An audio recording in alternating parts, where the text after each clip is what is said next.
This was on the dash of your Uber? Dude, it's one of the best Ubers I've ever had in my entire life. You know how happy I was hopping in that Uber? I mean, that's leaving very little to the imagination. It is true. I asked the Uber, I said, can I take a picture? He just looks at me and he goes, Absolutely.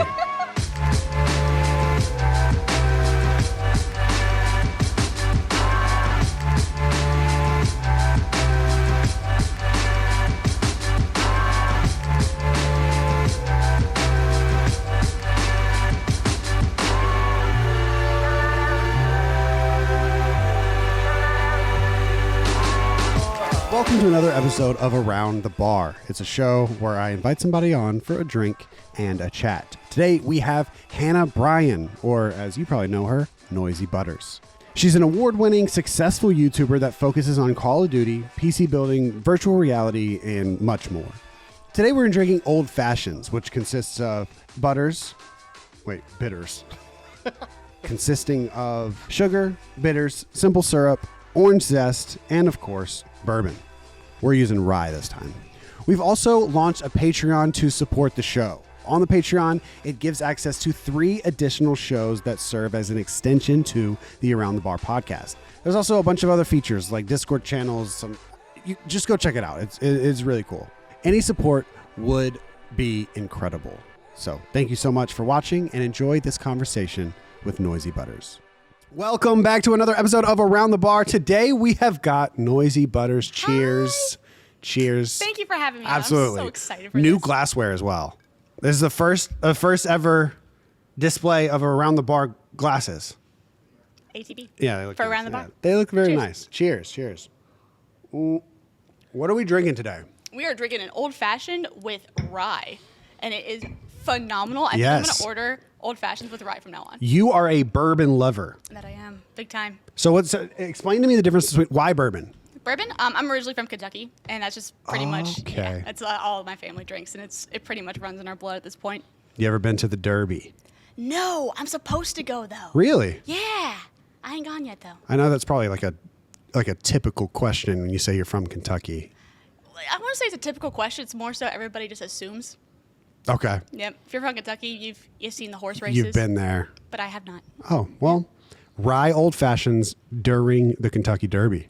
Is it Kentucky Derby right now? I don't know. Okay, well. I'm saying next Kentucky Derby. Yes. Rye old fashions. Yes, I'm there. So, I'm there. what's the difference between rye?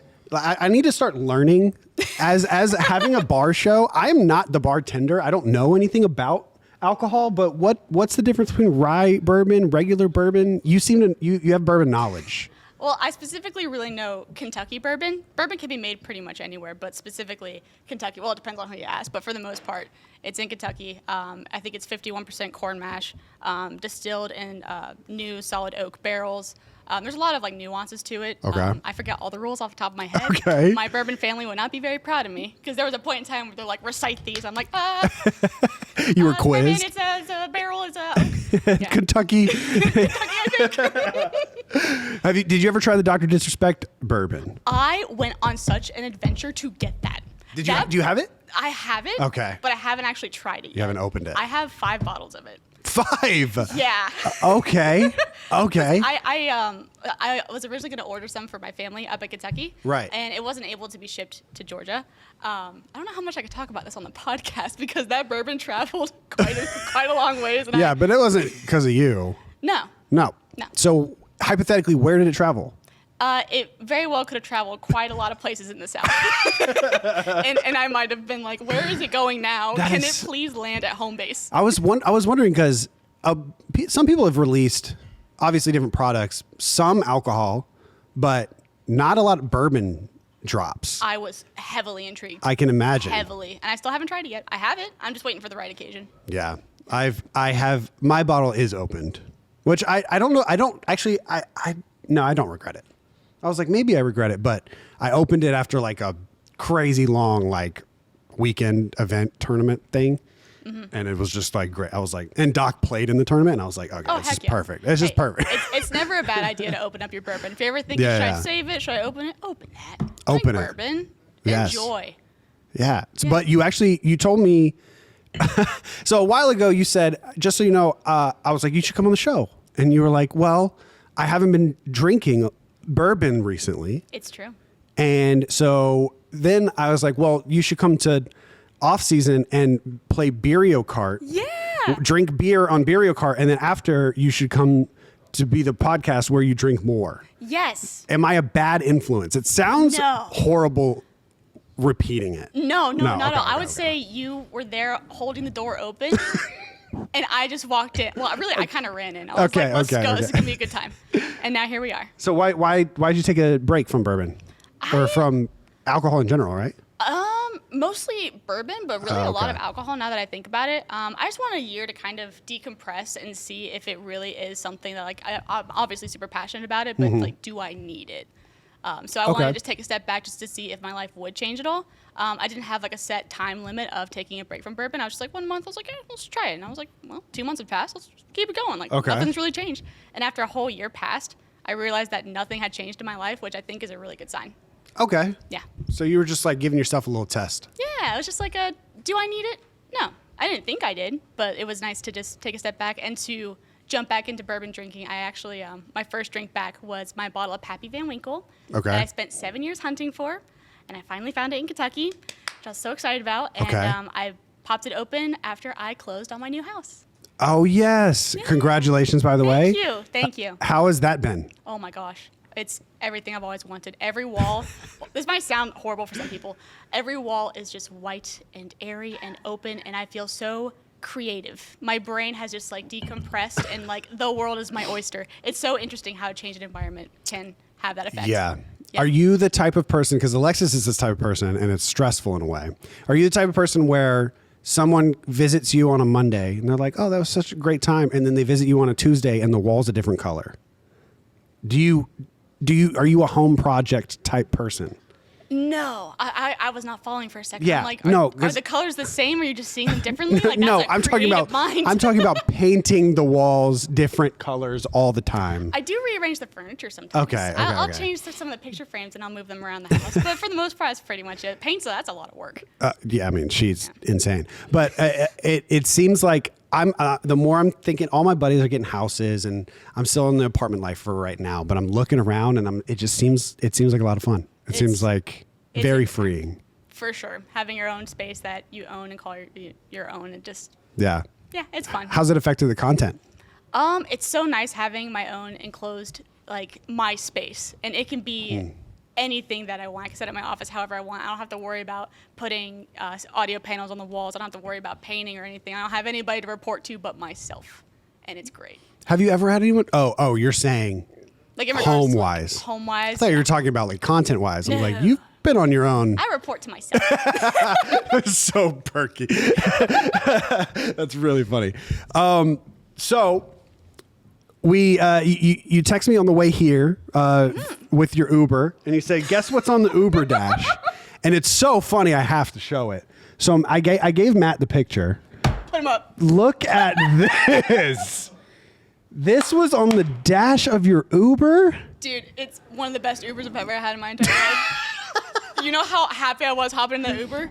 I mean, that's leaving very little to the imagination. It is true. I asked the Uber, I said, can I take a picture? He just looks at me and he goes, absolutely. Gee, I mean, what has to go? Matt, do you have any anime picture or anime figurines? I can't say that I do. No, you can't? I do not. I gotta say, if I were to have one, that looks like a pretty good one to have. I will say I reverse Google searched her, and she is very affordable. The figurine. Yes. Okay. Yes, the figurine. I get it. I mean, boy, we got to take that off the screen ASAP. Do we? Jesus, that's very funny. But you are an anime lover. I am a big fan of anime. Yes. Well, all right, you've convinced me to watch it. Great. I'm so glad we landed Where do I watch it? Where do I watch anime? The anime. God, that one. Is she even in an anime? I don't know. I think she's just the anime figurine. She's just a regular character. Just someone figurine? the Uber driver made it himself. Crafted by hand to perfection. That is so funny. Yeah, back in the when I first started watching anime, I watched it mostly on Toonami. Nowadays, I just kind of find it here and there on Netflix and random places, but like, yeah. Oh. I think anime's become a lot more mainstream and more easily accessible. Which one's gonna roast you harder if you make a mistake? The anime community or the bourbon community? Anime. Anime, no. For sure. The bourbon community, like, not even half of them are on social media. We're Yeah, good. they're all old white guys. They're chilling over in Kentucky or wherever they may be, watching horses race. So I'm good. That's true. That's true. That's so funny. Blake's been trying to get me to watch Hunter x Hunter and Demon Slayer. Yes. I've heard of both of those. You haven't watched either one of them? I have not watched either. I've watched a little bit of Hunter x Hunter, and it is, it comes from the same creator as Yu Yu Hakusho, and Yu Yu Hakusho is one of my favorite anime. Okay. So what is that? What did you just say? What is that? It's an anime. Okay, but what did you say? Is it a name? Is it a word? Yu Yu Hakusho. Like the show. The toy with the Yo-yo. yo-yo. Hakusho. Yeah, I personally think that Yu Yu Hakusho is, I relate to it more than Hunter x Hunter personally. I just like the character development. Okay. It's got the best tournament arc in all of like shonen anime. Tournament arc. It's very common in anime for characters to go through like some sort of tournament to Like the Indigo build up League. their speed. Yeah. Build up their speed, their power, and show off their abilities and overcome Hell yeah. hurdles, I guess. I don't know. Anime, Matt? Never. Never. Not at all. Never. You should watch Yo-Yo Hakushura. I'll put it on the list. Yeah, it's real. Put it on the I've list. heard good things. Just like that. Don't forget the yo-yo. I've heard really good things about it. You all know a funny name of an anime that I actually used to love as a kid? What? It's called Bo-Bo-Bo, Bo-Bo-Bo. No. Yes. Can we look it up? Can we look it up? The main character has a yellow afro. A yellow afro. He fights with his nose hairs. Okay. Fights with his nose hairs. Yellow afro. His name is Bo. Yes.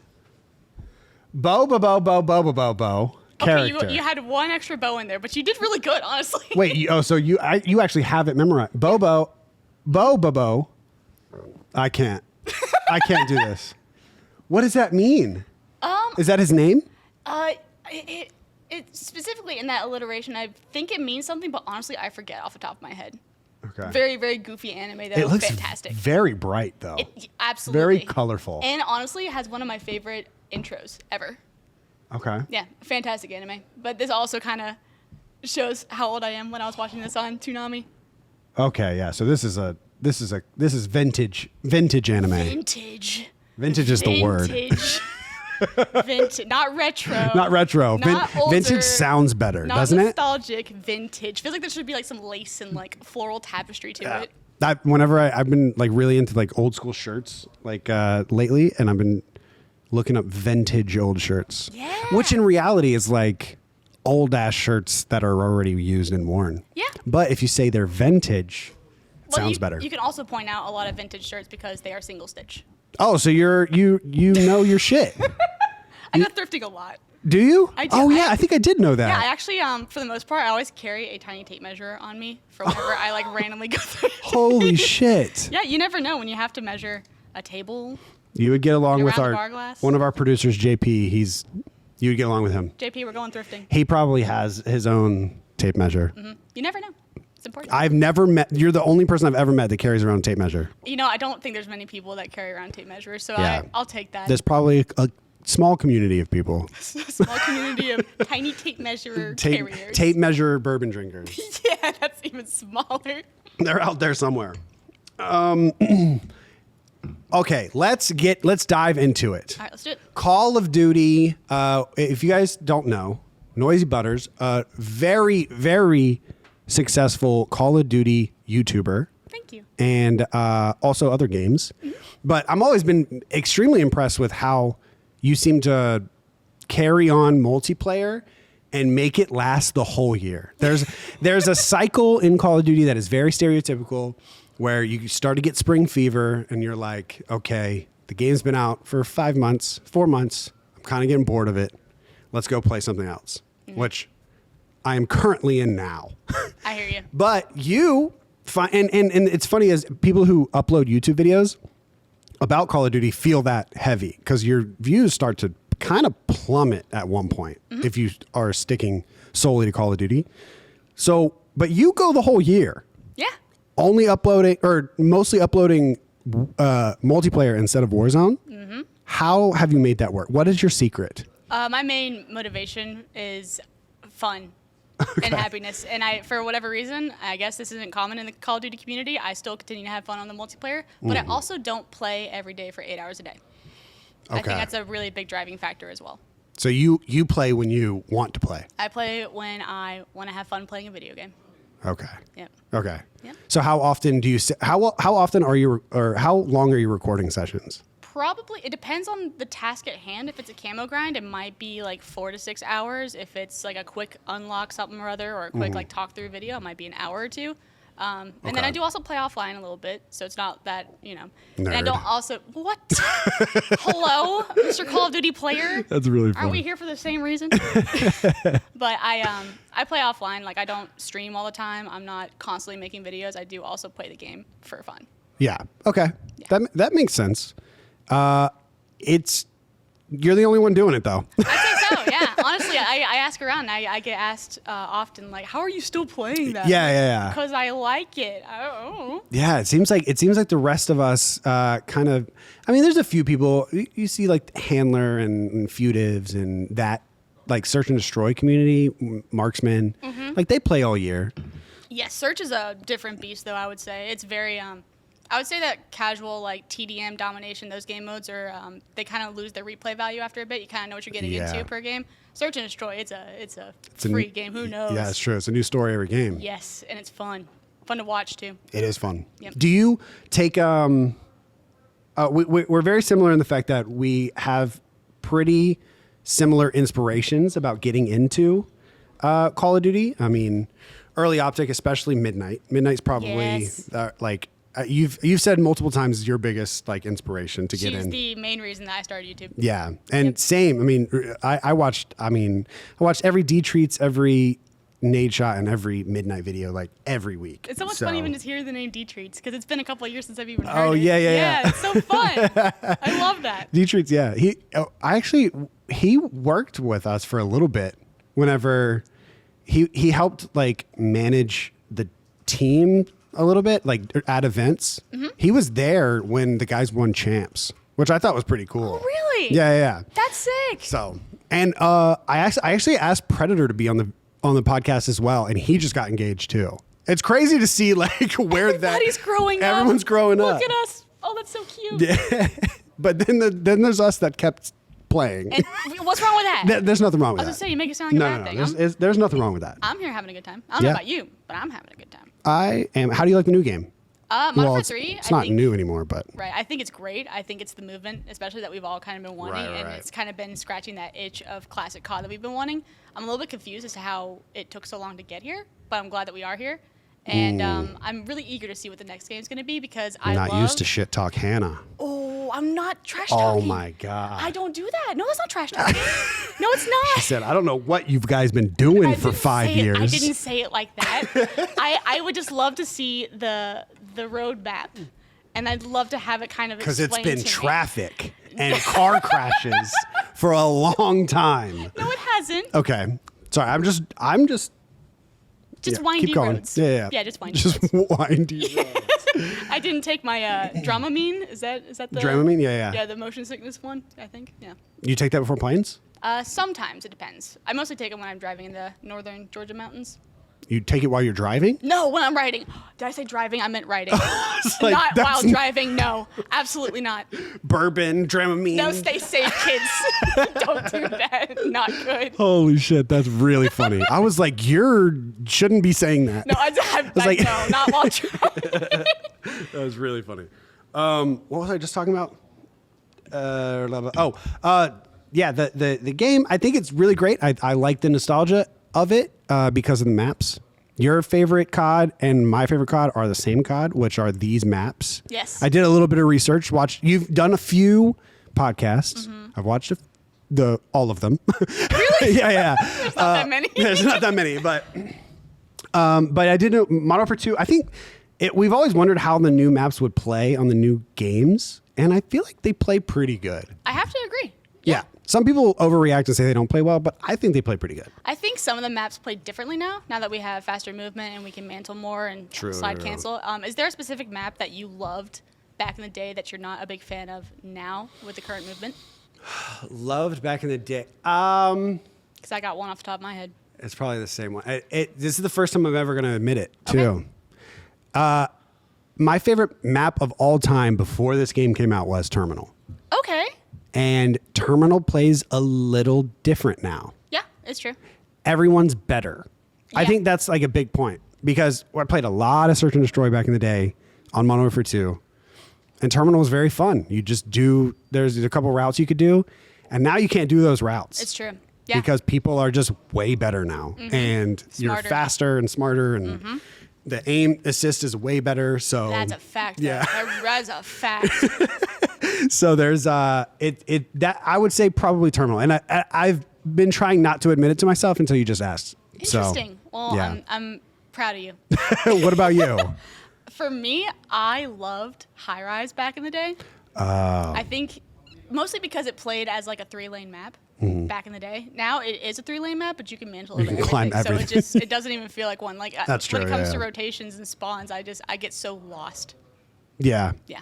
I still love High Rise though. Oh, it's a great map. I think it's still a good map. It's probably different. on the lower end of my favorites in the current COD. How did Skid Row do?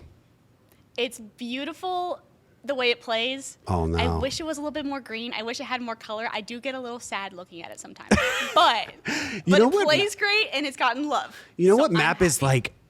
you know what map is like extremely colorful that wasn't colorful in 09 was Rundown. Yeah. Can you look up before and after Rundown pictures, Matt? Yeah. It's like looking into a black and white film in 09.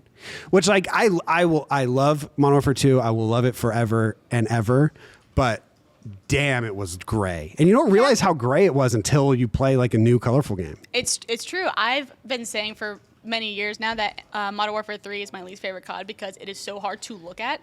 Modern Warfare 3. Oh, Yeah. the first Modern Warfare 3. Correct. Okay. And whenever I bring that up to people, they say, Modern Warfare 2 kind of looked like that. I'm like, no. And then You're just defensive? You put them side by side a little bit. I won't even lie. So that's Modern Warfare 2. 2009. Look how, I mean, it does look a little gray. You see, what happened in the current COD is that the sun came out. That is true. Yeah, I actually loved the stormy aesthetic that they had in the 2009 Oh version. my God. Yeah, but the sun's out. Oh, Rise and shine. I'm the one that brought this up and it still shocked me. Shocked you. Oh my God. It's so different. It does look great. They did a fantastic job with that map. I do kind of miss the stormy aesthetic, but I kind of do too, but also I don't really. I am happy to be able to see enemy players more easily. I feel like, I feel like part of, I don't want to fall into, back in my day, it was so much better. Vintage. Right. Back in my vintage day, it was just so much, all the maps were so much better and it was more colorful and better. And when in reality, it's just not the case. No, gaming's not what it used to be. Gaming is 10 times better now as far as like what the developers have access to. That is a fact. I still feel like the soul has been sucked out of some games, but let me rephrase that. I still feel like the soul has left the games. Did it voluntarily leave, or was it evicted, or what? I need some more clarification. No. It just has left. It's just gone. Okay. It just what it seems like. Doesn't it feel that way? Yes. Okay. Sorry, It's not just me. I'm still recovering. That is funny.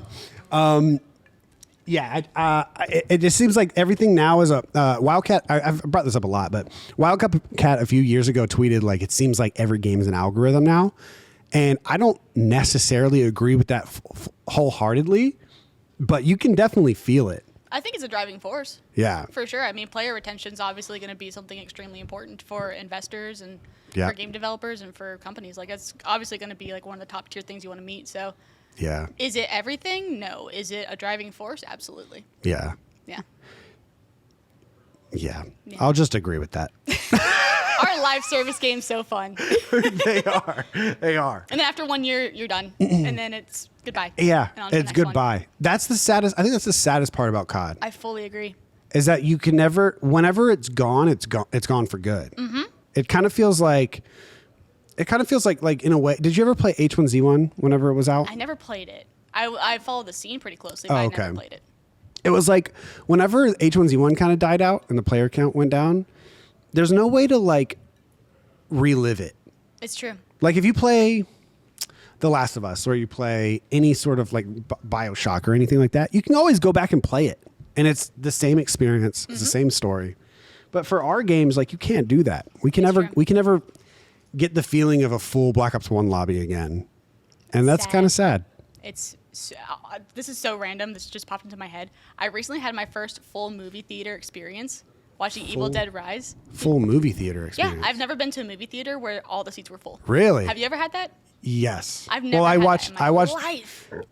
Jesus. I watched both of Avengers, the Endgame and Infinity War. I watched them both in theaters. Oh, so, I'm sure those were packed. Those were just insane. Yeah. But I think, now that you say it, I think that was the only time that's ever happened. What movie? Evil Dead Rise. It was a early premiere. Evil Dead Rise? What is that? It's a horror movie. You know the Evil Dead series? Oh my God, I forgot you're a horror freak. A horror freak?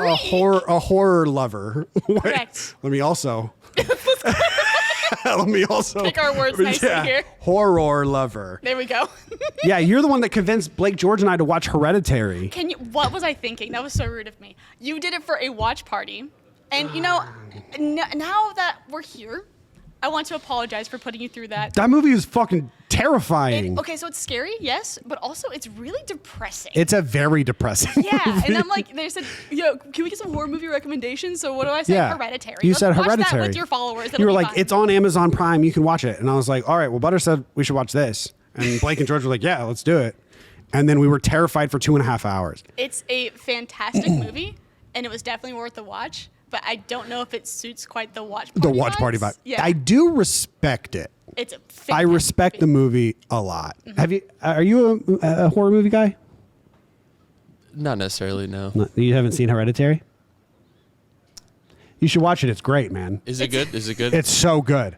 The part I love the best is in the background of every single second of the movie, you hear this. It's true, you do.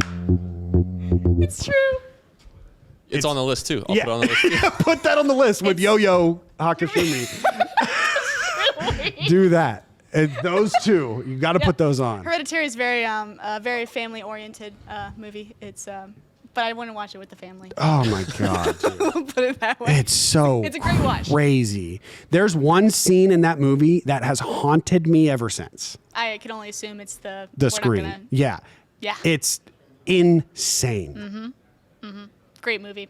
Honestly, if I were to recommend, if you were to do another watch party. Yeah, let's do a different recommendation. If I were to recommend one for you, I think I would err on the side of caution and more fun and comedy. So I would recommend Midsummer. I'm just kidding. Another Ari Aster film. Yeah, I forgot what I was going to say. Well, no, you didn't. Yeah, I did. The movie? Yes. What movie was I going to recommend? I don't know. I interrupted you thinking that you would remember. I'm now thinking of Midsummer and all like the head trauma that's in that movie. Wait, how did you miss? How did you forget already? I don't know. I was Holy saying. shit. Okay. Maybe a little bit of rye will help. Yeah. Well, whenever it hits you, did it hit you? How did you know? Because you perked up. Friday the 13th, 2009. Is that the first one? No. Not the original, no. Friday the 13th, 2009. It's a remake, reimagining of the first. Michael Myers. No. Jason. Correct. Jason. I knew it was one of them. It's a fantastic film. It's very goofy. The dialogue is hilarious. Okay. But it's also really good gore.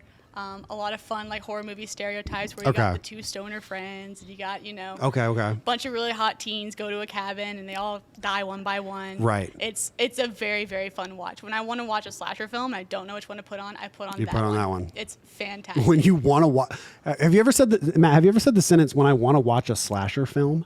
I can't say. I don't think I've ever said that sentence. Yeah. Why not? Because I usually want to watch like funny things. I see. Or are you saying that slashers can't be funny? I guess they can be. You have to watch Friday the 13th. We actually did another watch party as well. We watched oh man, The Collector.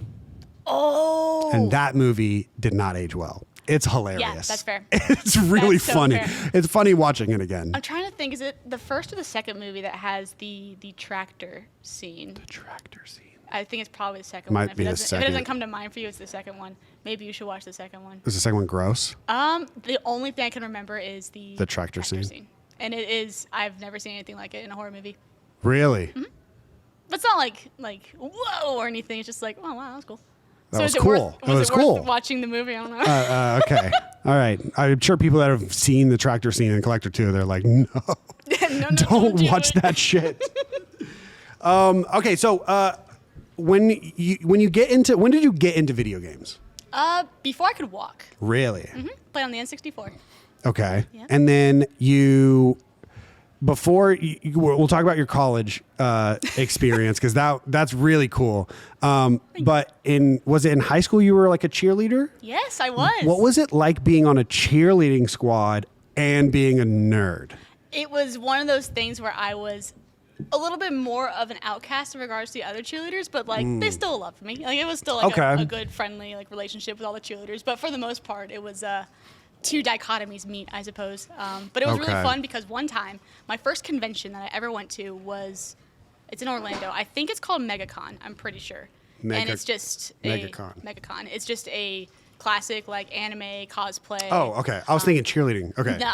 Well, I went down for cheerleading, and in the giant convention center, half of it was my last cheerleading competition ever. Oh, wow. And the other half was this MegaCon. It was like a move. It was like a moving on. Honestly, now you mention it, yeah, it's like you're done with this. Now look to Now your look- left. You're Now right, look though. what's going to be on the Uber Dash Yeah. in a few years. Exactly. But when I went there, we competed, we were done. A lot of the cheerleaders wanted to go and see what MegaCon was all about. And like they kind of knew that I was a nerd, but it wasn't really anything that we talked about heavily. Oh, okay. So Closet nerd. I wouldn't say closet nerd, just nobody asked. So it was Okay. just whatever. We're here to cheer. I'm here to throw people in the air and catch them. That's cool. Yep. And catch them. That's I need to important, I would clarify assume. that. Yeah. But we all went over to the other side of the convention center, and there's cosplayers everywhere. There's Superman, there's Mario characters, Zelda, there's anime characters, there's Yeah. Naruto, like everything. And of course, I'm geeking on the inside Right. because this is the first time that I'm seeing something like this in person, and I'm eating it up, and I'm taking pictures with so many cosplayers, and Okay. so many cool people. There is this one Naruto character. I believe his name is Zabuza, if I remember correctly. I used to watch Naruto, not so much anymore. But he has a giant sword. Okay. And these cheerleaders saw a cosplayer of Zabuza, and they were like, "Excuse me, guy with the big sword. Excuse me." And I was like, "Yo, Zabuza." And he turned around, and they're like, "How did you know his name?" And I'm like, "I don't know. I don't know. I just guessed. I just a lucky guess." And I was like, "Yeah, they want your picture." And That's really funny. it was such a monumental experience now that I think about it. And the way was- you mentioned, like, it's now like this is what It was I a kinda- transition. It was a transitional event for me, and it was awesome. So do you have a love for cheerleading? Yeah, absolutely. On the way here, so Dallas is like the cheerleading capital. Okay. Didn't know that. Don't know why I NCAA. would, but I did. You don't know that? No, I didn't know that. What? Matt knew. I could tell. Did you know, Matt? I can't say that I did. No. What? Another add to the list. I guess I'm just that heavily into cheerleading. It was my life for like 6-7 years. Yeah. But I was a competitive all-star cheerleader for 2 years. Okay. And I came out here and I competed. I have, Oh shit. don't die. I have 2 champion titles. Oh shit. One Cheer Sport Atlanta, and then NCAA champs here in Dallas. NCAA champs. NCAA, NCAA. National Cheerleaders Association. Oh, okay. Yeah. I was like, No. You were a Imagine if I college was that cheerleader? Cool. No. that's really cool though. Yeah, on the way out here, thank you. I got to see a bunch of cheerleaders on my flight because NCAA champs is this week. Oh, is it? So I got to see all the That's people why with you the came out. backpacks. That was the excuse. It's me going from nerd culture back to You're cheerleading. going back. Your next upload is, guys, I'm going back. It's been fun. Back to cheerleading. Back and then to I'm cheerleading. throwing people around and catching them again. Yes, absolutely. But it was really fun. So there was never a time where like, as a high school soccer player, Mm-hmm. we just always saw this cheer squad, and we would just imagine what conversations you guys would be having, and so we would always make like, oh, like I wonder what Ryan's so cute. He's in chemistry. Were those conversations had, and then you were like, well, I'm thinking about soap, like back home. I'm thinking about Modern Warfare 2, like, yeah, y'all have fun with Ryan. I'm going to go play Search and Destroy. You can't ask Holy that. shit. What kind of, that's the first spit take of the whole show.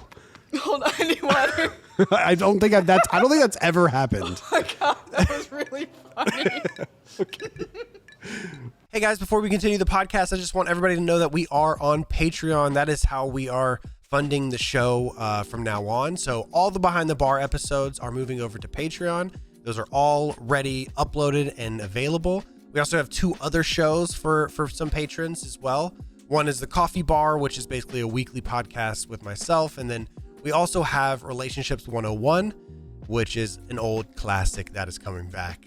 We have Discord access in there for Around the Bar, listeners, which is also offers early access to merchandise, upcoming guest sneak peeks, and also some user submitted questions. So if you guys like the upcoming guests, you can submit your own questions. We have tons of other perks as well, and it's all listed down in the description. So any support would really mean a lot. It would help us, get some other guests in and fly them down and drink and talk about stuff. So hope to see you guys in there and enjoy the rest of the podcast. What was the question? Soap. I was curious how the dynamic between cheerleading, conversation, and gossip was whenever you're the only nerd in the group. That's the dumbed down version. Yeah, I'd say I also was and still am like a metalhead, which also kind of made me a little bit more of an outcast. So I would usually like pop in my iPod Nano, a little pink one. And That's really, how the hell did you get on a cheerleading squad? that's Drinking bourbon in high school. I don't know, and man. Anime, I guess I'm just horror films. I'm just quirky. I don't know. I guess. I don't know. I know my mom was a cheerleader for 10 years when she was younger, and Okay. I also did gymnastics and ballet as a kid. So going from gymnastics to the next thing, it's like, well, what do I want to do now? It's get like, well, that. cheerleading makes sense because I already know how to do backflips. So, and super That's fun. so sick. It was really. I didn't really even think about that. You probably still know how to do them, huh? I have the technicality and the know how to do it. The power is up for debate. Okay. So are you going to be a cheer mom one day, you think? If Is that a goal? If a child wants to pursue cheerleading, I will be there. You'll be I in will Da- bling you'll out be in the Dallas. bows. I'll be there. I will lift that child up and say, "Go team!" 100%. That's awesome. Yeah, that's how I feel about soccer. I mean, obviously anything that a kid is interested in, but like a little soccer kid, That'd be fun. that right? would be so much fun. Yeah. That'd be so, as long as Alexis doesn't get a hold of him, because she would be down for a sports kid. I would imagine so. Yeah, she was a softball, but she's also way more creative than I am. So Either way, whatever a kiddo wants to pursue, Exactly. be behind him and say, "Go, kid." Be behind. Just put them in soccer classes to teach them discipline. Yeah. And then hopefully they love it. And just see where it goes from there. Exactly. Make them love it. So then you have a love for video games your whole life. When did you get into online video games, like playing people online? Ooh, that was surprisingly Left 4 Dead 2. Oh God, what a atrocious game. In the best way possible, right? Keep going. Here's the thing. Okay, Blake and George and I never had a PC. Okay. So we grew up only playing Call of Duty. That's literally all we played, Okay, and Halo yeah. a little bit. Mm-hmm. So one day I want to get Blake and George a PC. This is before TST even started, and I was like, dude, I just want to get you guys PCs so we can play like H1Z1 together, or Islands of Nine was out at the time, and I was like, we should do that. So then I raise enough money on stream to get them PCs. I get them PCs, and then I was like, we should play a co-op game together because we never played a co-op game, and it sounds like a lot of fun. And I was asking my chat, I was like, what game is like the best co-op game? And everyone said Left 4 Dead 2. And then we played it, and it was so boring. It was so boring. What? That's everyone's reaction is that. Everyone's reaction is like, how is it boring? Matt, Left 4 Dead? Never. Write it down. It's on the list. It's on the list. on It's on the list. Matt checklist, man. You are really. He's got a checklist You have over a there. checklist at this point. You got to go back and do your homework. But yeah, Two's great. okay. Yeah. I'll take your word for it. It's Did you rent it from Blockbuster and play it with your friends? how old do you think I am? How old are you? I mean, I didn't rent it, but I could have. You could have. I was like, Blockbuster's not that old. I watched Toonami. Yeah, I was. I went Yeah, to you Blockbuster. just vintage. It's Exactly, vintage. It's vintage. Exactly. But where did you play Left 4 Dead 2 on? I played it on Xbox 360. Okay, so it was a console game. Maybe we just missed the wave. Potentially, it's still fun to this day. No, it's not. Yeah. Have you tried modded? I haven't tried modded. There's a gotta modded try version to make it like fun and stuff. Okay. You can do Fortnite dances while using a health pack. That's fun. There's a lot of really fun stuff that you can do. I just now started delving into that world, and it's a hoot. I'm crying, laughing the entire time. Yeah, that's how like George and I have been playing Lethal Company lately. Oh, I saw the live stream. Oh, that shit's fun. Oh yeah, the little bugs, the little. It's so everything. fun. Yeah. Oh, as a horror fan, you'd probably like that game. Did you play it? I haven't played it yet. It's on my list of things to do, but right now I'm just kind of getting back to the swing of things with COD and content creation before I jump into a new game. So I That want makes to. sense. I That definitely makes want to. sense. So, Left 4 Dead, and this is what year are you? This is 8th grade. 8th grade. 9th grade. 9th grade. 'Cause I got Ninth my grade. 360 in 9th grade. Yeah. And then Call of Duty after that? Call of Duty, I got Modern Warfare 2 for Christmas as well, but I spent a long time playing and replaying campaign and Spec Ops and everything before I went online. Oh, really? I think after Modern Warfare 2, I never played a campaign again. You're a campaign lover. I love campaign. How did you like this campaign?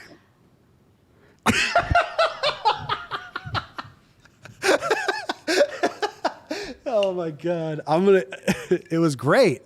You loved it. The direction was. Don't PR this. What do you mean, Pierre? You're so right. It was a campaign. It was a campaign. I once again, I'd love to see the roadmap, respectfully. The roadmap full of crashes. It's one of those things where when we went to COD Next, I saw somebody who works for a Call of Duty developer, and they said, "Hey, love your content. You're doing a great job." I'm like, "Thank you so much. That's awesome." And they said, "By the way, saw what you said about our game," and I was like, "Oh my God." Wait, really? Mm-hmm. Did you say something good? No. It wasn't bad. No one's ever said that to us. If they said that to us, it would not be good. Really? I think Matt does this thing where he puts it on the schedule, or it puts topics on the Optic podcast, and on every one he puts trash Call of Duty. In so many words. In yeah, so yeah. many words, yeah. So is that the segment that takes up the most time? a lot of times, yeah. We're talking about that or the Scuff House, like most that's funny. episodes. That's funny. But yeah, so no one's ever said, but it's because you're positivity and happiness. It's So true. when you say something not positive and happiness, it holds more weight. I think it stands out a bit more. We're bitter over here. We're bitter. So it's just nothing for us. Yeah, so that has to did that suck? I wouldn't say it sucked. I think it was a very friendly reminder and reality check that what you say stays online, and that's. I bet you I could guess who said that to you. You can tell me after the podcast. Okay, I bet you I could guess. I'd be interested if you could. Yeah, It was my first time meeting this person. I can hear their voice. Really? saying it, yeah. I'm so curious if you know who it is now. They were very nice, very, very, very Yeah. individual. No, I mean all the devs and especially the people we meet at COD Next are always extremely nice. I mean, They're awesome. it's an insane event. COD Next is Yeah. crazy. It is. I was talking about it. I was talking to Repulse about it. I think something wonderful that Call of Duty should do eventually in a few years. It would be a dream. Is like some sort of Call of Duty con, like Yeah. Call of Duty weekend dedicated to Call of Duty. Yeah. And that should be when Champs is. And that should be when World Series of Warzone is. And that should be when the COD Mobile Championship is. And the release of the new game. And when I was saying it, I was like, it feels so far-fetched to even say that. Because you'd have to have a whole Warzone setup of everyone, and then you'd have to have a Call of Duty setup. And then I was like, but they do COD Next already. Yeah. How many of us go to that? I think the first one was 200 plus. I don't know how much the second one was, but it's to be able to wrangle all those gamers and have those PCs and everything. My Yeah. PC had issues the first COD Next. I had a new PC and I was set up within 2 minutes. That's insane. Yeah. It's truly impressive. Whoever they hire for that, Yeah. Especially all the logistics. Because Corey Dunn, our producer here, he ran the first one. And Really? yeah, he crushed it. But Sure did. But that's just the run of show.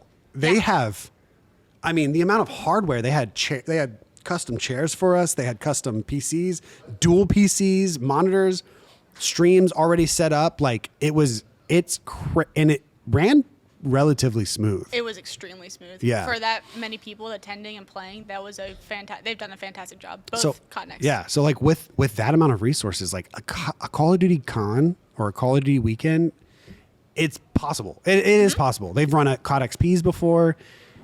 That would be so much fun. Do you think if we were to have some sort of COD weekend, if they had to pick one throwback game to have available or do a throwback tournament on a specific COD from the past, which one would they pick? I'm biased because I think Black Ops 2 is the best. Okay. We do it every year for off season. I was going to say it's pretty. Yeah. I think Black Ops 2 is going to be the unanimous answer for the most part.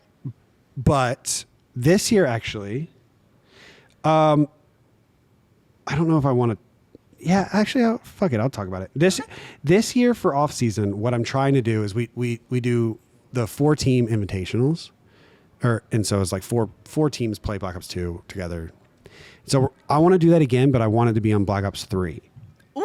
Yeah, and at the same time, I want to host a Black Ops 2 Open, which has never. I don't think it's ever been done. I was going to say that those words combined is intriguing. I don't think a throwback Open has ever been done before. No, I don't think so. That'll be so much fun to watch, though. So oh my God. I've sent in the approvals for that, and as of now, it looks like things are good. So we'll see. We'll see what happens. Yeah, that's exciting. I'm hoping that people are interested in it. But yeah, so to answer your question, I would say either Black Ops 2 or Black Ops 3. I think Black Ops 3. Those are the two most fun games to watch. I would say. I think I have to agree with you on that. Yeah. Do you think COD 4 would make it up there by chance? COD 4, if it was search and destroy only. That's so fair. I would think. Yeah. I also really loved, like, I don't know how much you watched, but I loved like the pro mod community or the pro mod. I'm familiar with what it is, but I haven't necessarily watched too much of it. So it was like, it's only on the PC, only mouse and keyboard, and it's 5v5. And you have to use a certain gun. And I love that shit. Like That's sick. I think it's so fun, like having roles in Call of Duty, because we really don't have roles. We have 2 ARs and 2 subs, and you just watch whoever you like to watch. Yep. But if you are a League of Legends fan and you play jungler, I think that's a position, That it is. then you want to watch other junglers play. Yeah. And I think that's cool. If you're a pitcher and you are playing on your high school baseball team, you're going to want to watch like other pitchers play. I think I like the roles and positions of games of competition, and I feel like we don't have that in COD, but they did have it in Pro Mod, and I think that's really cool. I think it's cool watching people master their craft and execute when everybody has said same Yeah. even playing field. Is that thunder? Is that thunder? Oh shit. I love storms. Storms, horror movies, bourbon, metal music. Anything not cheerleading, anything you don't think of when you think of cheerleading. It's a fact, though. It's a fact. What about you? What game for you? COD 4. No, not necessarily COD 4. I think I'd want to just for the nostalgia and just to see it, like, because I don't think it really had that heavy of a competitive scene at the time, because that was the COD that it really blew up. And I feel like competitive really came about in Black Ops 2. I mean, it was there in MWIII and Black Ops 1, but like I feel like it really solidified itself as a solid esport in Black Ops 2. Black Ops 2, yeah. I think it'd be really fun to have a throwback tournament of some sort on an older COD that didn't have that audience at the time. So I think COD 4 would be really cool. See, we've kind of tried to do that in the past. Jack and Courage and I ran a few tournaments, and the sticky part about it, that is sometimes the game is just not fun to watch. Gotcha. And you don't want to glorify how not fun it was to watch. We ran a Modern Warfare 3. I feel confident roasting Modern Warfare 3 because you've roasted it for so long. Modern Warfare 3. Well, yeah, a little bit. The first one. Yeah, a little bit. Just a little We ran a Modern Warfare 3 tournament, and it was the longest 8 hours ever. It was the same thing over and over. It's so fun to play, but it is not fun to watch. I think some games are just more fun to watch, even if they're not as fun to play. Like Ghosts, I think Ghosts was really fun to watch, not fun to play. I'm in full agreement with you. Yeah. So it's weird. It's weird how Call of Duty works like that. Yeah, and it's cool that we have a different COD every year. So if you're like, this COD's fun to play, but not fun to watch, it's like, well, wait for next year and then see what that is true. What that brings, which is very unique. Do you think a Call of Duty could could have lasted if it stayed the only Call of Duty? Like, what COD do you think is the COD that could have lasted the longest if it was a multiple year cycle? That's a really good question. Yeah. Because I'm just leaning towards my favorites, but that doesn't necessarily mean that like those would be the pinnacle of COD. Yeah. I mean, kind of. You can say it. Because I don't know. Are you thinking Modern Warfare 2? I am thinking Modern Warfare 2. I agree with you. Okay. Because Modern Warfare 2 had that much longevity, and the developers quit halfway through the cycle. Yeah. So like if they had not quit and they kept updating the game and gave us new maps and guns, and I think that's the peak of COD. I really do. I think so too. A lot of people say Black Ops 2, and like I understand why people would say that, but for me, Modern Warfare 2, 2009, it's gonna be so hard to beat. I played that COD for 7 years after its release. Yeah. No DLC, nothing, sniping. Jeez. Oh yeah. Let's talk about sniping. I do like to snipe. So obviously influenced by MWIII, who was an OG in Optic and the sniping team. She was the leader of the women's sniping team for Optic. So you just hit the ground running sniping? I did. And I saw what she was doing. I said, she tells stories of her sniping gameplay. She has sniping montages. I want to do that. That is true. Yeah. And have you made montages? That is one thing I never got into. I just enjoy telling stories of her gameplay and just talking more so than actually like showcasing. You just snipe. And I just snipe. That's it. So growing up, were you ever a FaZe fan? I would say yes. Okay. Yeah. I was a FaZe fan. Okay. Yeah. I don't know why it took me a second to like realize that. It was more so like if I had to pick, because I think FaZe was a lot of trick shotting at the time, and I thought trick shotting was cool, and I liked it a lot. I definitely started watching FaZe more when they started picking up like creators who were hitting quads and 5-ons and like hitting stuff like that for sniping montages. I thought that was really cool. For me, I think the funnest gameplay for me to watch sniping wise is flawless free for alls sniping. Yes. I think those are so freaking impressive and so cool. I think they're cooler than like any montage I've seen. No offense to any montage makers, but like, yeah, no, I agree with you. I think it's just so like. I used to feel that way. Pomage used to make these videos called My Favorite Reactions, and they were just raw clips of him hitting clips, and the voice chat, and the voice chat just freaking out. That's fun. And it's so good because it's not edited or anything. It's just him being amazing. Yep. And his friends freaking out. And those are like those were the best. Yeah. Those were the best. So genuine.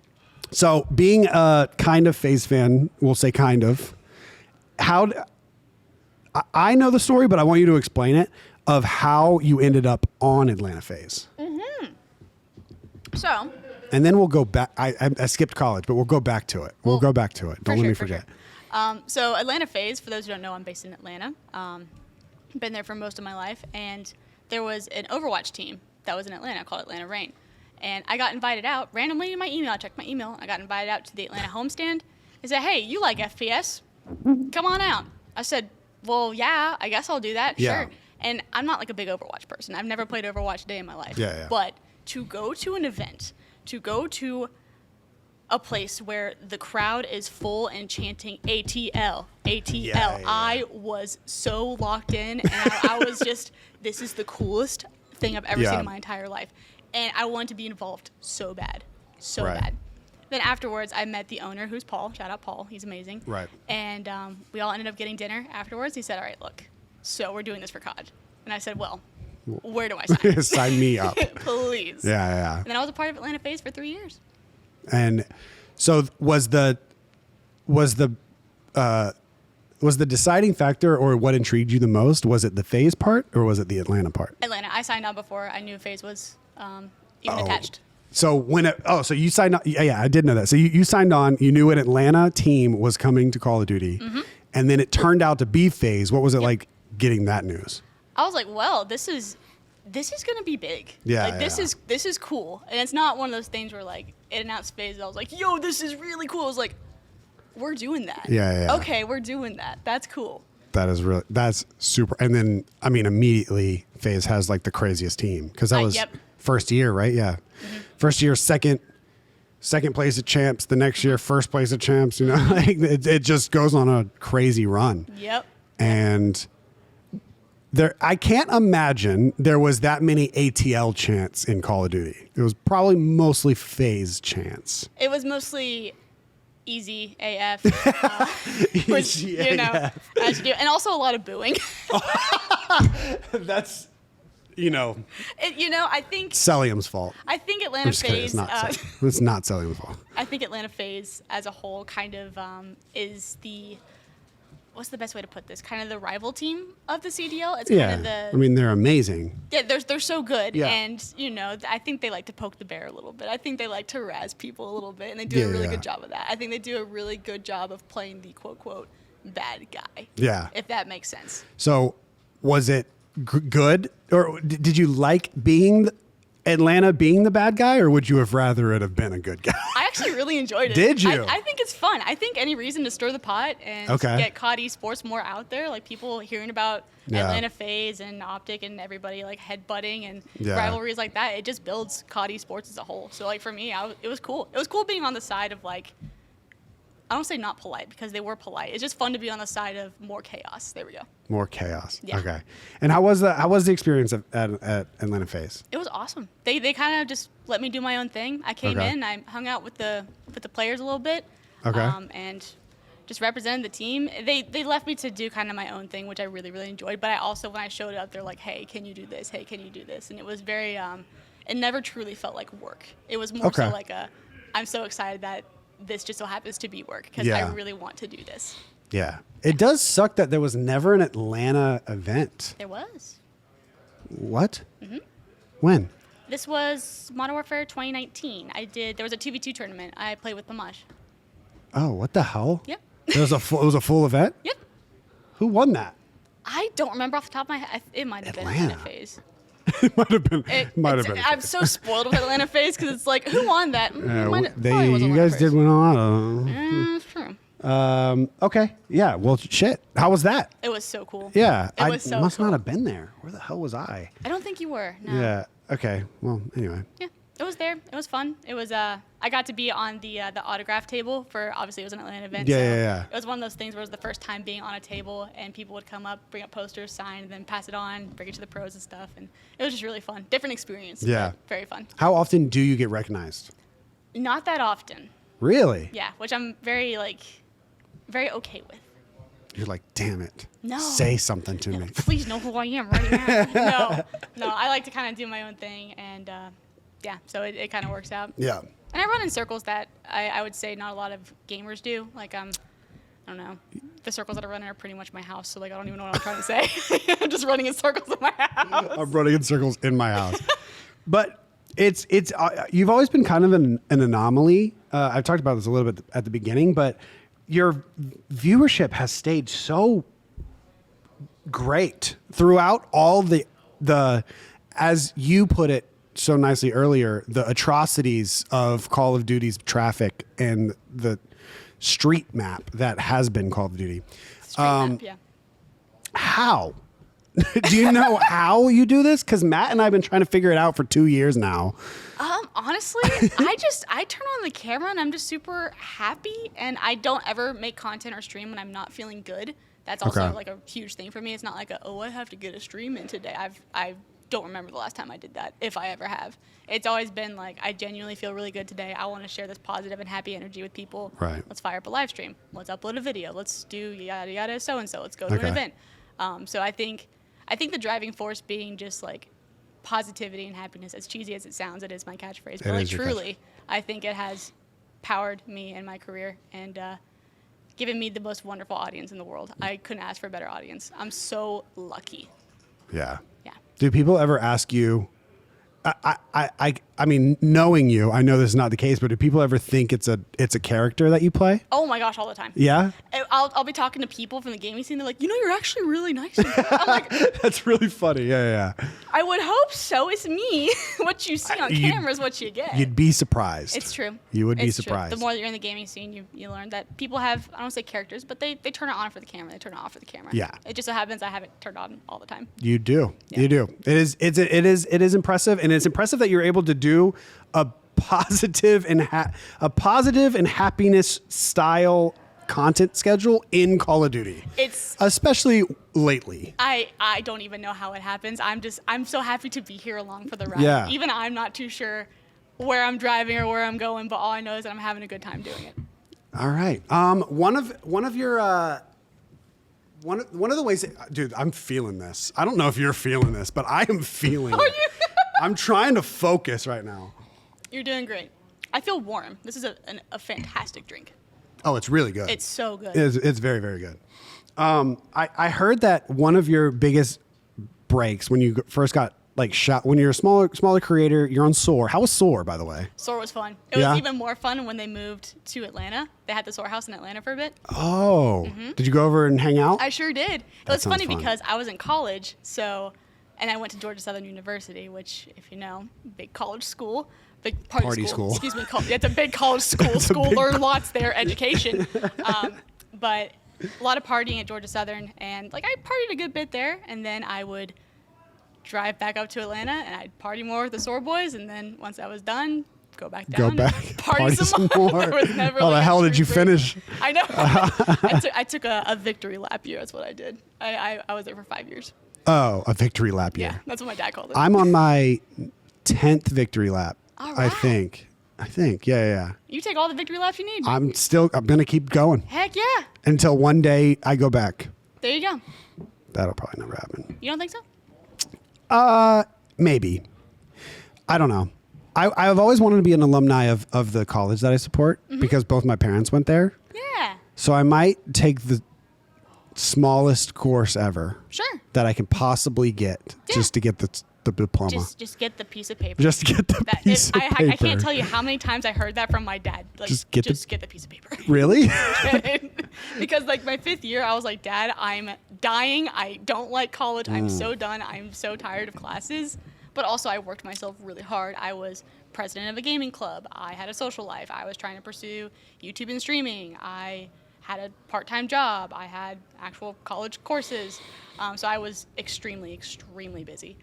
So I was like, Dad, and how do you have a social life during that? I don't know. You don't know. And then throughout all of that, on the weekends, I was driving back up to Atlanta to go party some more. Where did this energy go? You still have the energy. I would say so. Yeah, you're right. Some of us don't have that energy anymore. But like, I'm so Matt wants to go back to school. Can you convince him not to? don't do what's best for you. Get that piece of paper. No, don't do Get that. the piece of There we paper. go. That's 2 in a row. Get the piece of paper. Get your education. Well, he has the Start. piece of paper. Oh, you do? No, he doesn't. Get the piece of paper. Just print. I'll print one for you. It'll say. It'll work the same. It'll say dentist on it. Perfect. He wants to be a dentist. Matt Craig, dentist Dentist. from the School of Gaming. So, do you use your IT degree for ever? I would say actually yes. Really? Okay. I mostly integrate a lot of the knowledge that I learned with my degree into content and PC building and tech stuff. But for the most part, like if I actually use the degree for anything, like I take the piece of paper and have it be like a driving force. No, not necessarily. You'd use it as a coaster. I use it as a pretty picture on the wall. Yeah. Yep. Is it in the background of your? Oh, never mind. Sorry. Okay. Good talk.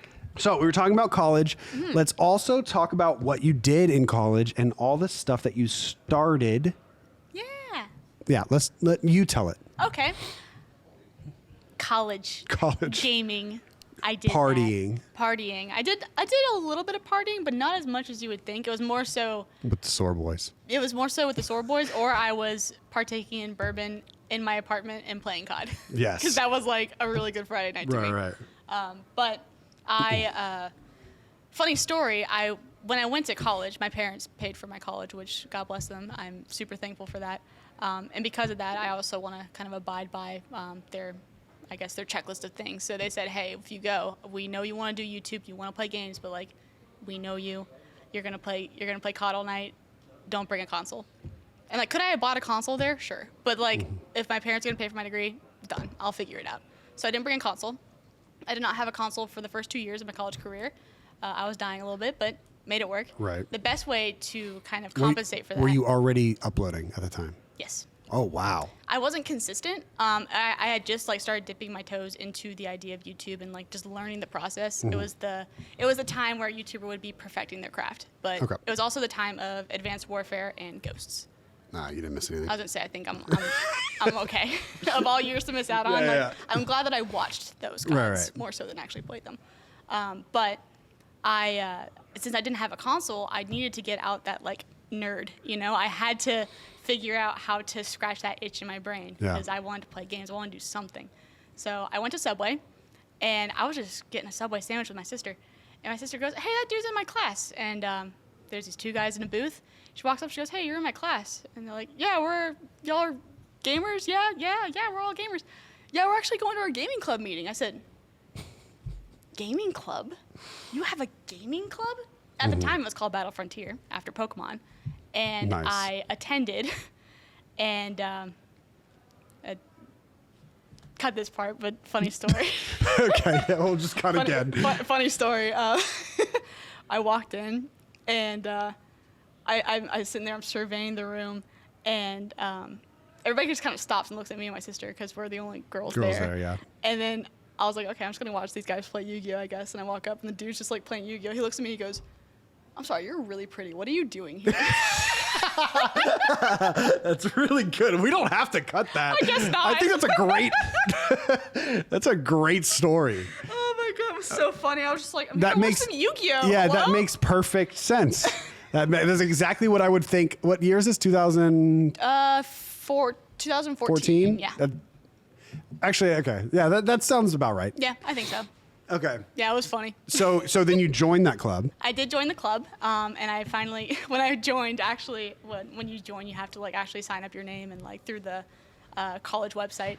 And when I finally clicked it, one of the vice president goes, "Yay, we're finally co-ed." That's really funny. There were 20 people in the club. Did your sister join too? She did. Okay, so She did. two. Mm-hmm. Okay. That's pretty good. And we went every week. It was that was the time that I got into competitive Pokemon because I did buy a 3DS for myself. Pokemon X and Y. Came I out knew that year. I knew you'd find a way around it. Oh, for sure. Yeah. I had to scratch that itch. I get that. I had to. And Pokemon X is probably my favorite Pokemon game. Pokemon X. Okay. I love that game so much. I played like Leaf Green. I played Ruby was my first one. Pokemon Okay. Stadium, all those. But like Pokemon X just has a special place in my Okay. heart. Okay. But moving on. And so it was a competitive Pokemon group at first. It was a lot of casual games, but mostly Nintendo focused and card games. Okay. All right. And then as the years go on, you obviously see game trends evolve. And there was also another gaming club at the school, but it was more esports based and more competitive. The one that I Okay. joined was more casual. So Okay. there was this dichotomy of, are you in the casual club or are you in the esports club? Right. And I kind of became friends with people in the esports club.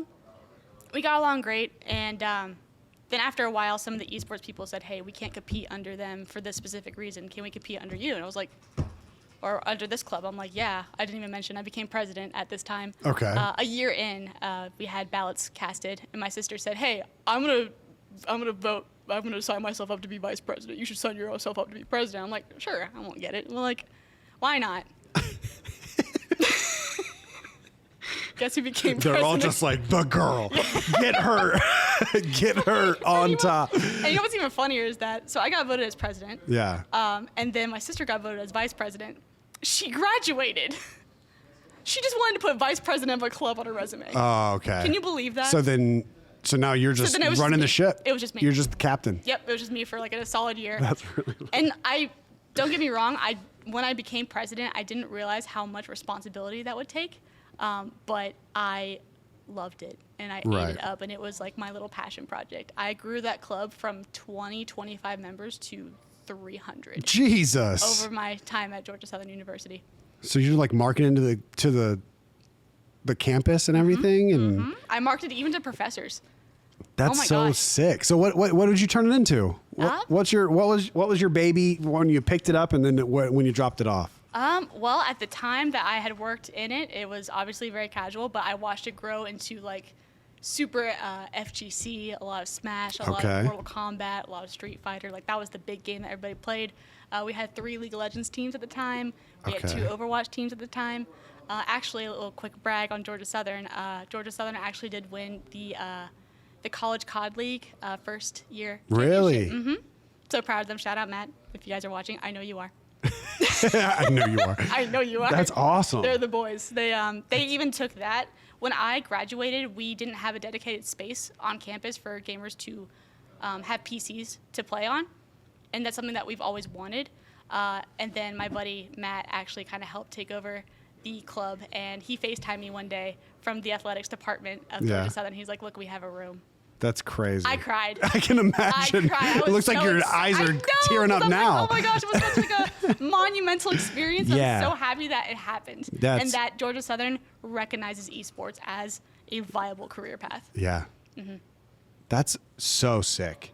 The college that I went to did something similar, but I had no part in it. And honestly, thank God it didn't exist at the time, because I wouldn't have been anywhere else. They have at UNCG. Can you look up UNCG esports? They have a whole department now, a whole room right there in the middle of the campus. That's just awesome. PCs. It looks like a This right? Yeah. Let me get my glasses. I can't see. Visit the arena. Down to the bottom right.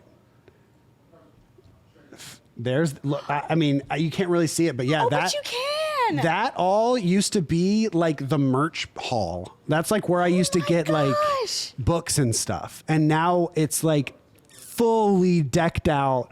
There's a main stage, there's side stations, there's places to play. There's a club. It's called UNCG ESports. I mean, they got cameras for webcams. You see that? yes, and Full-on it's cameras. legit. Yeah, it's oh legit. my gosh. I think Hastro has a hand in this too. I believe so. I know he went out there because he went to the same college. Yay! But yeah, it's crazy to see that like just college gaming in general is like being, because when I was in school 2011 2012 it was considered like don't play games. Like games are the worst.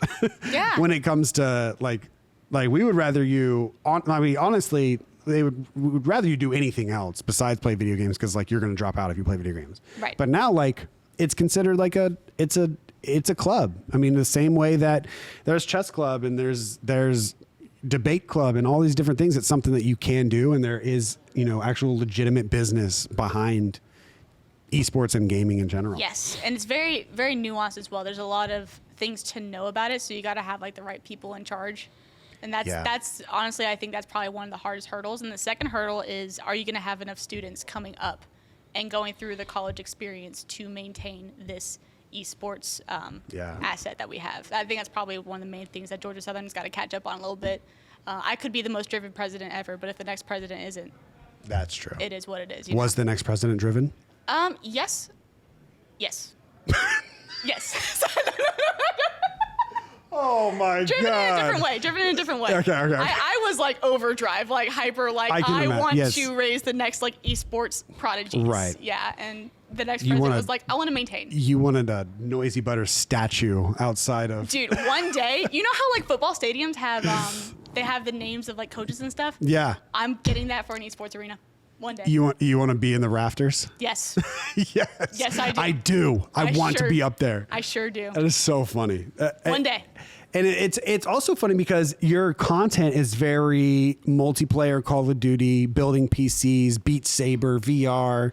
It's very, on the surface level, seems casual, but you were hardcore into seemingly an esports club at one point. Yes, absolutely. How do you ever merge that gap? And do you watch esports a lot? Do you ever make content based around esports? I wouldn't say making content on esports, but I love watching anything competitive. I think it's just fascinating, even like speed running or fighting games or Call of Duty or any other FPS. Like there's so many different nuances and like so many things to learn and to take away from each esport that I think it's just so fascinating to watch everything. But like participating, it's a lot of time, it's a lot of effort. And truth be told, this is something I kind of want to talk about for a while. My competitive drive is gone. Same.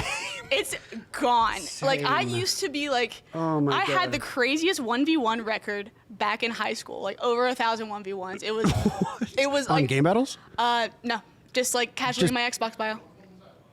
Wait, hold on. You would go into a public match, play somebody would be like, "Hey, Butters, 1v1 me," and you would back out, invite them. It'd be one of those things where they'd say, "You're bad at the game," and I'm like, "Oh, I hope you're having a great day. You want a 1v1?" That's almost more infuriating than just talking trash on my mother. Respectfully, I knew what I was doing. I absolutely knew what I was doing. Cheers to that. Absolutely. That's so funny. Hand out a quick 20 and say, "Have a good day." They go back into their search lobbies, then I find them again. Oh, how You're you just doing? Yeah, that's demonic. That's evil. But Is it evil? I think it is. I think it is. It's evil in its own way. I think it's fair. That's fair. And that's when you're I think this is something I've been struggling with. Look at him eyeing down our. He's eyeing down our old fashions. We're doing good. Ready to. And they're fantastic. I would partake in another. I would partake in I another. would. Yes, please. That'd be wonderful. Thank you. Oh yeah. You don't have to chug. We're not chugging. Are we chugging? Okay. I'm past my chugging days of liquor. You're not competitive. You're not a chugger. You're not. Yeah, exactly. You just watch scary movies and. Yep. I think I'm so glad you said that because I think that's something that has been like stressing me out. I don't know what it is, but my competitive drive, I can't tap in. I can't find it again. I want to find it. I can't. What do you think contributes to that? I think I found a love for all the other aspects of gaming. Okay. I think. I think like I think there's so much competition everywhere else that like when I get on and I play video games or stream, like I just want to have as much fun as possible. Absolutely. That's what gaming's all about. Isn't it? Yeah.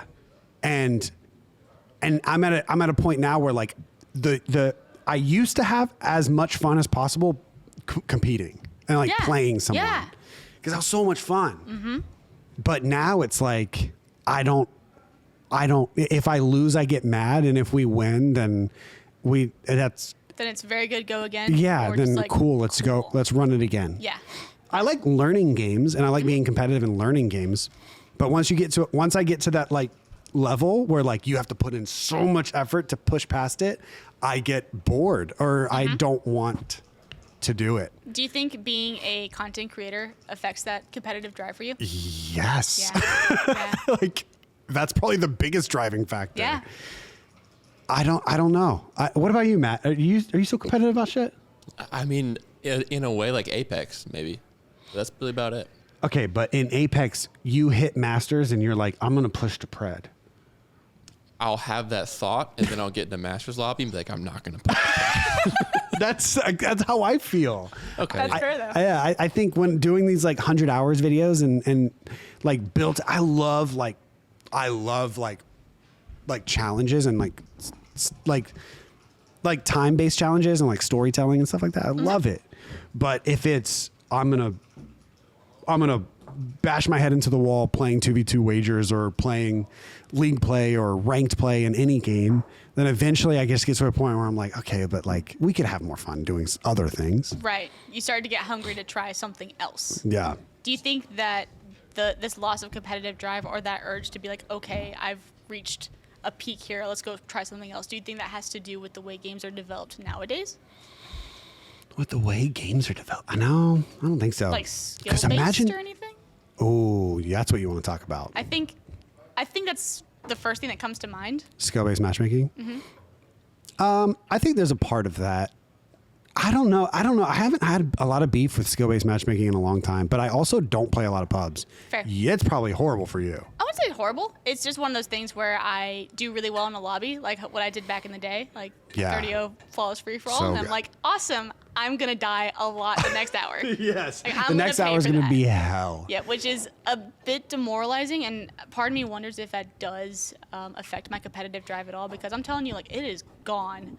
Like, Gone. I lose a game, I'm like, You're like, it's fine. I like, don't you think you'd be care. a little mad. Like, Yeah, or yeah. want to improve, but like, I'm just like, I'm along for the ride, this is fine. Right. Yeah. I'm that way too, and I think, and I'm just, that's just how I am, and I think like Blake and George are extremely competitive still to this day. All of my friends don't know how they do it. I don't know how they do it, but that's them, and I love them for it. But I don't want to be the burden, because I'm just like, oh shit, we got 16-0'd. That sucks. Oh no, let's go again though. And they're like, what are we doing wrong? And I think there's a weird dynamic like there, but we find a way to balance it. But it drives me crazy more than I think it drives them crazy. Because I'm like, I don't know why I don't care. I just don't care anymore. I think getting older is a big part of it. I think that can very well be a factor as well. Because imagine if we were in high school and Fortnite came out. Like, like imagine like what these, because we were in my high school, I was playing Modern Warfare 2 like crazy. Same, yeah. And that's a relatively easy point and shoot game, and you can be really good at it, but it doesn't take too much technique. You can drop shot. Like that's pretty much the extent of, but like these guys playing Fortnite now or Apex or, I mean, in any of these like cracked out games, like I can't imagine how fun it would be to get better and better and better and better. Mm-hmm. I think it's also another reason for lots of competitive drive. Like if I see myself getting better and better and better and better, it's like I don't really feel too much about it, I guess. Right. So maybe it just like doesn't push me to get better and better and better. But also back in the day when I was really competitive, especially in like the 1v1s and the competitive sniping days, for whatever reason, I refused to use Sleight of Hand Pro.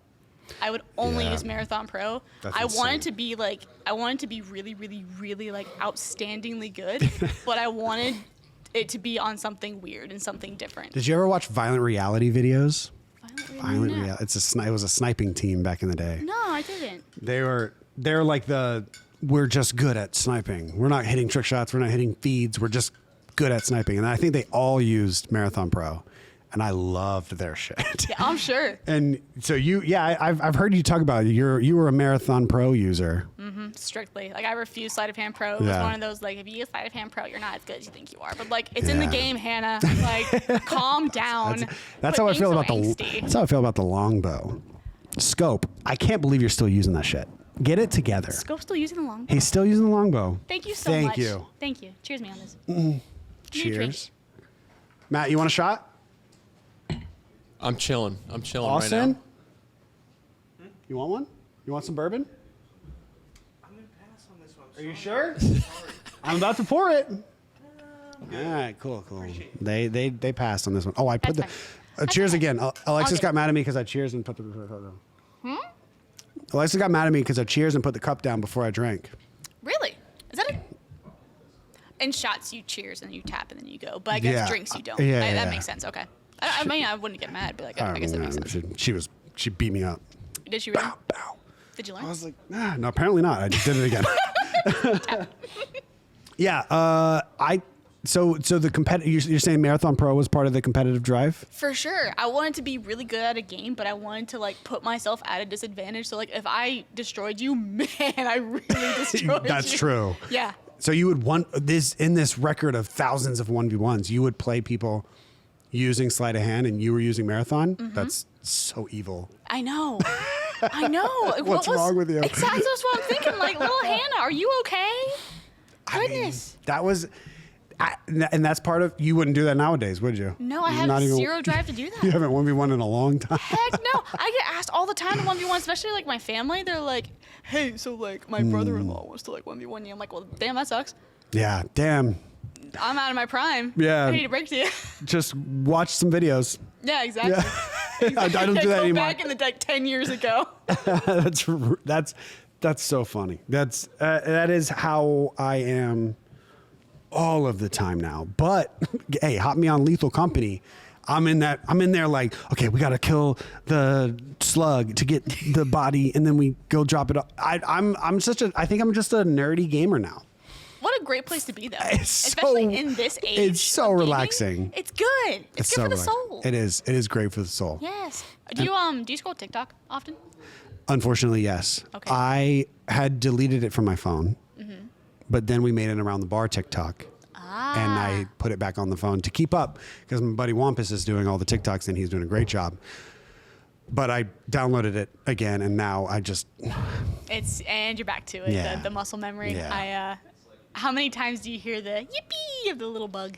I haven't heard it. What? I haven't heard it at all. As a Lethal Company? Well, I guess you're just like now getting into it. We just started playing it 3 days ago. Yeah. So we don't have any mods downloaded or anything. Gotcha. But once I hear the Yippee, let me look it up. Let me look up the Yippee. Once I hear the yippee? Maybe I have heard it. You Yippee probably sound effects. What is the yippee from? Matt, do you know what the original yippee is from the Lethal Company mod? I'm looking it up. Is it that? Yeah. Yippee. No, I've never heard that. What's it from originally? I've never heard it. I have no idea. Because it's not from Lethal I Company. just found out what a Yippee was yesterday. Found out what a yippee was. It's this little thing that steals your loot. Is that what that little bug does? The little bug. Oh, That's kind of cute. And I thought it was an evil bug, so we were beating it up, I'm and so it killed glad us. you told me. Oh, it can kill. Oh yeah. Oh. Do you know what Lethal Company is? I know what the company is, but I'm not like familiar with all the mobs and stuff. But I know it's like you complete a checklist of things with friends, and there's mobs and bugs Yeah. and yippies. You basically just go and you try to collect as much loot as possible, and you sell it. But in the little area where you collect the loot, there's like horrifying creatures Yes. everywhere. Yes. It's terrifying. It's so fun. But the best part of it is that you talk in proximity chat the whole time. So Yes. Blake and George, what we do is, since we're in a Discord call together, we mute each other and then we turn off our monitors. So now we're just immersed into the game, and it is so fun. See, that's how you do it, though. It is so much better than playing a 3v3. Well, yeah, because like 3v3s, it's so stressful, and then you get trash talked after. When I you leave a know. company, you hear yippee, and you collect resources. and I think what it was, and this may be similar to your. Did you find it? I think I found it. yippee. It looks like it's. Is it really this TikTok or this video? I genuinely don't know. No way. Trinken darf. Wie cool ist das bitte? Jetzt zocke ich Fortnite und trink Cola. Yippie! Oh my god! What? Oh my god! I didn't know. Ich Cola trinken darf. Wie cool ist das bitte? Jetzt zocke ich Fortnite und trink Cola. Yippie! That's fucking amazing. What? You did good. Thank you, Matt. I am so glad that we've discovered this Oh, that's incredible. at this moment in time. Yippee. Yippee is right, dude. That is incredible. Yep. That's I would amazing. never would have known that. A lot of like viral sound effects, including the wow with the sparkles and everything. Oh, you know what I'm yeah, talking yeah, about? yeah. That's from Fairy Tale, which is an anime. Oh, is it? As an anime lover, you think I would know? Yeah. The sound effect is from Roblox. I have no idea what sound effect. you're talking about. Look up Roblox. Roblox. You're Roblox just death. grunting on the other side of the bar. It's pretty accurate. Is it? It's pretty Because accurate. I'm not getting an image in my head here, dude. You just sound in pain over there. It's oof, oof. Are you thinking of Minecraft, Steve? Ooh. Oh, the little Roblox, kid. Roblox. Oh, I'm there. See, there. Thank Thank you. That's good. It's very accurate. Mitch. Thank you. It was I do what I can. It was spitting image. I was gonna say something. You probably feel the same way in your thousands of 1v1s as we do, or as I do when it comes to game battles matches. Is that when I first started playing game battles matches, it was terrifying. My hands were shaking, like my palms were sweating, and I was like, especially Blake, George, and I, we would talk in game chat. So when they died, I couldn't hear them anymore. So it was just me, and I'm freaking out. And your first ever GB win, you're like, oh my God, I won a game battles match. Like, it's the best feeling. It's like addicting. And then we go full time and we played 3,000 game battles matches. Man. And so after a while, the losses don't even matter. You're just like, dude, I can't lock in to play another GB because I'm never going to get the feeling of what I once had. I used to think about game battles matches at school, and I'm like, I can't wait to get home. I hope George doesn't have something to do, because like, if not, then we'll play 2v2s with Blake, and like, that's okay, but it's not nearly as fun as a 3v3. Or if we find someone else and there's 8 people on the map, like that's like, it was just such a different feeling. And now, like, I don't get that unless it's like a crazy tournament or something. Like, I can't tap into that anymore. Do you think that same feeling comes up when you guys are playing games like Lethal Company or? I think it's a different feeling. Same level of fun and dopamine, I guess. Okay, It's yeah. just like, like yesterday, I'm hearing Blake in Lethal Company, and he's like, okay, and then he dies, and I'm all alone, and I'm like, and then I know that they're busting out laughing because I'm, it's like more fun than it is like competitive. Right. Like my hands aren't ever gonna sweat playing Among Us with people. Maybe you're not or trying hard enough. That's true. I'm definitely not. Or like Minecraft with the guys. But like if I do, it's infinitely more fun than, playing a game battles match again. Oh, RIP game battles, but you know, a 3v3 competitive match. Yeah. And if you're feeling that way, how are you still playing COD? Right, it's so confusing. I feel like I've found a newfound, like, I was a casual player before, but I feel like I found a newfound casual route for me to follow. And I've just been like going on playing. I think the camo grind really helps with that. I think like having an objective like that, especially one that's such a long-term objective, I think really like pleases my brain. I can hop on, I can complete a camo challenge, and I can hop off. Or I can do, honestly, if I'm hopping on, I'm doing a camo challenge. Yeah. That's pretty much it. Yep. I'd say for at the moment, yeah. So you have a tendency to not get the mastery camo until the next game is about to fucking come out. It's true. It's true. Like I said, I only play and I make content when I'm feeling When good. you feel And like it. sometimes I'm not feeling good on certain days of the week. That's take my time. That is very rare in the case of YouTube. I agree. And to still manage to get, you know, up like over 100,000 views a video is crazy. I'm I think that's so lucky. I think that's crazy. So do you ever, when it comes to YouTube, do you ever study YouTube? Like, do you ever study titles, thumbnails, watch time, average view duration, any nerdy? Do you know who Colin and Samir are? I'm just trying to think of YouTube things. Right. I'd say I have a YouTube partner manager that I call once a month, and he kind of gives me the rundown. I do, yeah. That works at YouTube. Mm-hmm. Okay. I have him that kind of helps lay out numbers for me, or really just if I have questions. Like, hey, there was a dip in this right here. Is there like an explanation in the numbers as to why? And he'll pull it up, we'll lay everything out, and he'll say it was probably this. YouTube was acting weird that day, or so and so and so. Oh wow! So that helps out a lot. That definitely like I was not expecting that. I've never heard anyone say that they talk to like directly to YouTube. I'm very lucky that I get to work with a YouTube partner manager at the moment. It's not like a super long-term thing, but to be able to have that relationship and be able to ask questions freely really helps. How long have you been doing that? I think 6 months to a year. Oh, okay. So Yeah, relatively new. it's relatively new. Oh, I'd say okay. before that, I didn't necessarily study. Honestly, when I go on YouTube, I don't really watch COD videos anymore. I more so watch like vlogs and. Ooh, who do you watch? Thrift with me's and like. Do you watch Thrift Row, the guy? No, I don't know. Wait, what's his name?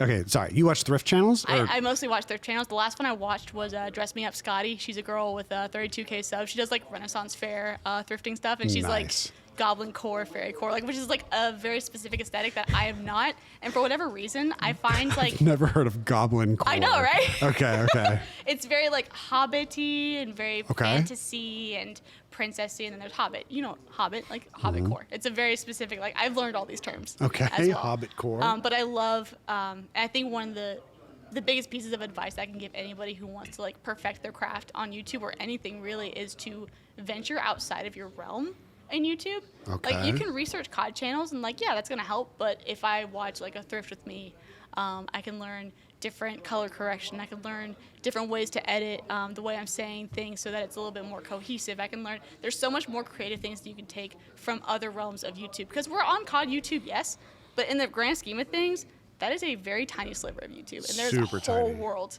of creators out there. It's a minuscule slice of the gaming pie, not even just the YouTube pie. Which is shocking because Call of Duty is, I don't know about you, but that's my life. Yeah. Yeah, it's crazy that like it's still just a tiny slice of the pie. I think I think that Call of Duty YouTube has not been perfected at all. I think there's so. I don't even know if we know what the ceiling is, because the ceiling as of now, I guess, is.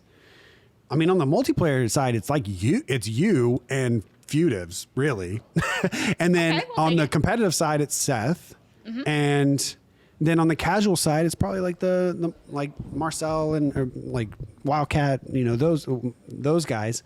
But like, I feel like there's so if we start to use Call of Duty as like just the part of the video that, you know, that's just the game that we play, but you know, the video is you know, the people interacting on the video. What am I trying to say? I'm trying to, like, some people don't watch, a lot of people don't watch Minecraft videos because they're playing Minecraft. They watch Minecraft because of it's just a funny video, or there's so much involved in the video that is outside of the game. And I feel like not a lot of people do that in Call of Duty. But there's plenty of people. A lot of people say, well, I'm not going to make Call of Duty videos anymore because COD's dead, or there's not a lot of viewership in COD. But there's a lot of people that are proving that wrong. And I think you're doing a really good job of doing that. Thank you. Yeah, absolutely. Thank you. I know that I'm always going to follow whatever makes me the happiest. So at the moment, COD makes me happy. So I'm still making me some COD content. Are you still VRing? I had to take a little break, mostly because I moved and I don't have my green screen room anymore. So I am unfortunately on hold in regards to my VR. Yeah, you were cracked on VR there for a little bit. For sure. I'm still cracked. Are you gonna get the Apple? Probably not. I think it's more so productivity and like everyday use more so than actual gaming, which I would love to try it, but to actually implement it into my life. You're not gonna be the one. You're not gonna be the guinea pig walking around with it. It will not be me. I saw recently on Twitter that somebody wore it to their wedding. And he's sitting there. Wore it to a wedding or their wedding? Their wedding. He's there in his suit, and she's in a beautiful white floral gown, and she's just looking down like. And they're both wearing it? He's wearing it. Can you find a picture? I'm sure you can probably find it. You could probably find it. The bride is blonde. I do know that, but What is it that they're wearing? She's blind? she's blonde. She's blonde. If she were blind, I don't think she would care that he was wearing. That's what I'm saying. That made more sense. If she was blind, it's a wedding, and the groom is wearing an Apple Vision Pro. Yeah. I've got to see this picture. I saw it on Twitter, I think. On my way here, actually. Yeah, I think so. Oh, well, how would you feel if your husband? There it is. There it is. Is this the future? I suppose so. And you know what? I'm so glad that humanity is exploring different realms. And look, the craziest part is that it's beautiful there. I know. I think that's if this was in New York City on a side street, sure. Right. But look at the mountains. Dude, I just have to wonder what he is seeing that he doesn't want to see what's naturally there. Like, is there his what? I mean, maybe it's a joke. Maybe it's a joke. Maybe it's a prank. We're gonna stick with it being a prank for now. Let's go with it being a prank. Yeah, we'll do that. But I definitely piqued my interest, and I'm not too sure if it's in a positive way or not. Yeah. So on your wedding day, it's not going to be like this? We're not implementing any sort of tech on that day. If that day ever comes, we're not going to be doing that. All right. Well, is there anything else you want to talk about before we play some beer pong? Oh my gosh, beer pong. Beer pong. I have a sneaking suspicion I'm going to destroy you at beer pong. We're on the same team, so. Oh, are you really?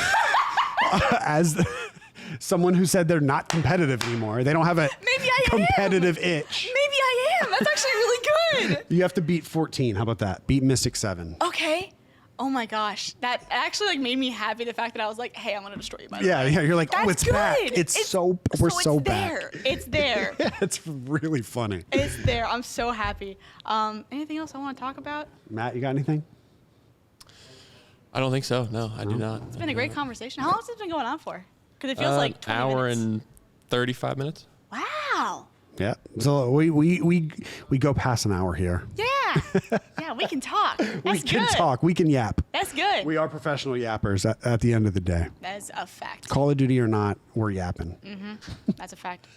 All right. Well, that has been our episode with NoisyButters. Thank you so much for coming on again. Thank you so much for having me. We talked about this for a while, and I'm so glad that it came to fruition. Until next time. Yes. Cheers. Yes. Guys, go watch. Thank you so much for subscribing to the Patreon. All these guys are the top Patreon members. And for the people that are watching or that are subscribed to the Patreon, we will now be doing Behind the Bar. Thank you, guys. We'll see you in the next one. Thank you. Peace.